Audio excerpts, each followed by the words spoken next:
आपको बाजार का महंगा केक लाने की कोई ज़रूरत नहीं है।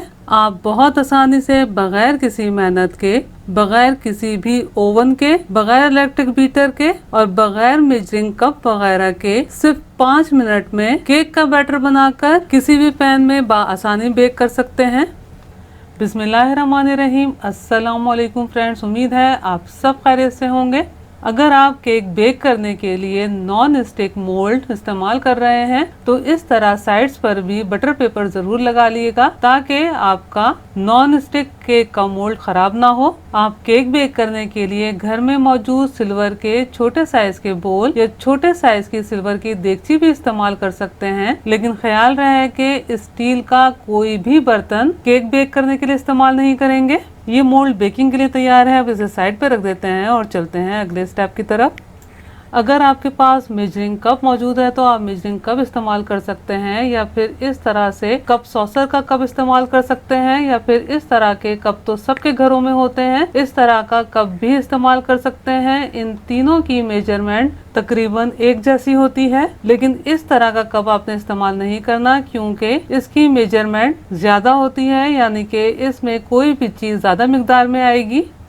बोल में 1.5 कप मैदा शामिल किया है। ख्याल रहे कि केक बनाने के लिए आपने हर चीज रूम टेम्परेचर पर इस्तेमाल करनी है। 3 टेबलस्पून ड्राई मिल्क पाउडर शामिल किया है, 1.5 टीस्पून बेकिंग पाउडर, 1/4 टीस्पून नमक। अब इन तमाम अज्जा को बहुत अच्छे से आपस में मिक्स कर लेना है ताकि तमाम अज्जा आपस में यकजान हो सकें। तमाम अज्जा बहुत अच्छे से मिक्स कर लेने के बाद इस तरह से मैदे के मिक्सचर को छलनी की मदद से छान लेना है। ये केक फ्लोर बनकर तैयार है। अब इसे साइड पर रख देते हैं और चलते हैं अगले स्टेप की तरफ। ग्राइंडर जग में 3 अदद अंडे शामिल किए हैं, 3/4 कप चीनी। 3/4 कप बिल्कुल परफेक्ट मीठा रहता है, लेकिन अगर आप ज़्यादा मीठा पसंद करते हैं तो आप 1 कप चीनी भी शामिल कर सकते हैं। 1 टीस्पून वनीला एसेंस शामिल किया है। अब इन तमाम अज्जा को हाई स्पीड पर तकरीबन 1.5 से 2 मिनट ब्लेंड करना है ताकि चीनी बहुत अच्छे से क्रश होके मेल्ट हो जाए। तमाम अज्जा बहुत अच्छे से ब्लेंड हो गए हैं। अब इसमें 3/4 कप कुकिंग ऑयल शामिल करेंगे। अब इन तमाम अज्जा को मज़ीद 1 से 1.5 मिनट हाई फ्लेम पर ब्लेंड करेंगे। तमाम अज्जा को मज़ीद 1.5 मिनट ब्लेंड किया है। ये केक का लिक्विड बैटर बनकर तैयार है। अब इसे एक बोल में ट्रांसफ़र कर लेते हैं। अब ये जो केक फ्लोर हमने तैयार किया है, अब इस तरह से तकरीबन 2 से 3 टेबलस्पून लिक्विड में ऐड करेंगे और चमचे या स्पैचुला की मदद से इस तरह फोल्ड करते हुए बहुत अच्छे से मिक्स करेंगे। बस सेम प्रोसेस से तमाम फ्लोर को लिक्विड में डाल के स्पैचुला की मदद से फोल्ड करते हुए मिक्स करेंगे। तमाम फ्लोर को बहुत अच्छे से फोल्ड करते हुए मिक्स कर लिया है। ये केक का बैटर बनकर तैयार है।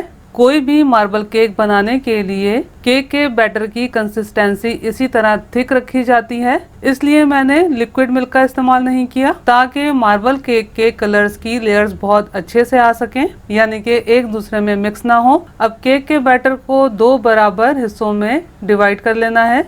बैटर को 2 बराबर के हिस्सों में डिवाइड कर लिया है। मार्बल केक मैं 2 कलर में बना रही हूँ, एक वाइट और ग्रीन। तो एक हिस्से में मैंने पाउडर फॉर्म में ग्रीन फूड कलर शामिल किया है, लेकिन आप कोशिश कीजिएगा कि जेल फॉर्म में फूड कलर का इस्तेमाल करें क्योंकि केक्स वगैरह में जेल फूड कलर ही इस्तेमाल किए जाते हैं, लेकिन पाउडर फॉर्म में भी यूज कर सकते हैं। लेकिन फिर अच्छी क्वालिटी का फूड कलर पाउडर फॉर्म में यूज कीजिएगा क्योंकि लो क्वालिटी के कलर्स में नमक मिक्स होता है। ये बैटर बनकर तैयार है। अब बैटर्स को मोल्ड में ट्रांसफ़र कर लेते हैं। बैटर के हिसाब से ये मैं 8 इंच का मोल्ड इस्तेमाल कर रही हूँ। मोल्ड के बिल्कुल सेंटर में तकरीबन 1.5 से 2 टेबलस्पून मैंने कलरलेस बैटर डाला है। बैटर डालकर इस तरह से फैला लेना है और फिर इस तरह से टैप करना है ताकि इसमें से एयर बबल भी निकल जाएं और लेयर्स भी बहुत अच्छे से आएं।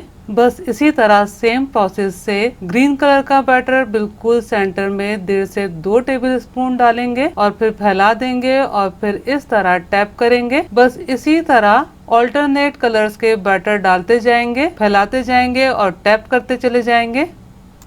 दोनों बैटर्स को लेयर्स में सेट कर दिया है। आप देख सकते हैं कि कितनी खूबसूरत लेयर्स बनी है। बिल्कुल आखिर में अगर बैटर्स की कम क्वांटिटी बची हो तो आप हाफ टेबल स्पून की भी लेयर लगा सकते हैं। अब इस तरह बैटर को 4 हिस्सों में डिवाइड करते हुए बाहर से अंदर की तरफ 4 पंखुड़ियां बनाएंगे, जिस तरह से आपको नजर आ रहा है। हर लाइन ड्रॉ करने के बाद आपने टिश्यू पेपर से या किचन नैपकिन से स्कीवर को साफ कर लेना है। अब मैं मजीद 4 लाइंस ड्रॉ कर रही हूँ। आप अपनी मर्जी के हिसाब से लाइन ड्रॉ करके 4 पंखुड़ियों का, 8 पंखुड़ियों का या 16 पंखुड़ियों का केक तैयार कर सकते हैं। मैंने 16 पंखुड़ियों का केक बनाया है, यानी कि मैंने 16 लाइंस ड्रॉ की हैं। ये मार्बल केक बेक करने के लिए तैयार है। दूसरी तरफ पैन या कढ़ाई को मैंने 5 मिनट मीडियम फ्लेम पर बहुत अच्छे से प्री हीट कर लिया है। पैन के सेंटर में एक स्टैंड रखा है। अब स्टैंड पर केक का मोल्ड रखा है। अब पैन को कवर करके लो फ्लेम पर बेक करना है। केक को बेकिंग के लिए रखे हुए 35 मिनट हो गए हैं। मैं आपको इसका रिजल्ट दिखा देती हूँ। आप देख सकते हैं कि 35 मिनट में केक काफी फूल सा गया है, लेकिन अभी काफी हद तक कच्चा है। अब पैन को कवर कर देना है और तकरीबन 15 से 20 मिनट लो फ्लेम पर मजीद बेक करना है। 20 मिनट लो फ्लेम पर मजीद बेक किया है। आप देख सकते हैं केक की सरफेस बिल्कुल ड्राई है। अब स्कीवर से चेक कर लेते हैं। स्कीवर को बिल्कुल सेंटर में एंटर करके चेक करना है। आप देख सकते हैं स्कीवर बिल्कुल क्लियर है और आप स्कीवर की हाइट से भी अंदाजा लगा रहे होंगे कि केक कितना ज्यादा फूल कर तैयार हुआ है। केक को पैन में से निकाल के इस तरह किचन टॉवल से कवर कर देना है। जब केक ठंडा हो जाए तो फिर डीमोल्ड करना है। ये केक बहुत ज्यादा सॉफ्ट बनकर तैयार हुआ है। आप मेरे तरीके से ये मार्बल केक जरूर बनाइएगा। अगर आपको मेरी रेसिपी पसंद आई हो तो लाइक कीजिए, अपने दोस्त अहबाब में शेयर कीजिए और मेरे चैनल को सब्सक्राइब करना और बेल बटन को क्लिक करना बिल्कुल भी मत भूलिएगा। अल्लाह हम सब का दस्तरख्वान हलाल रिस्क से वसी तर फरमाए, आमीन। मुझे भी अपनी दुआओं में याद रखिएगा। अपना बहुत ख्याल रखिएगा। अगली रेसिपी की वीडियो तक के लिए अल्लाह हाफिज।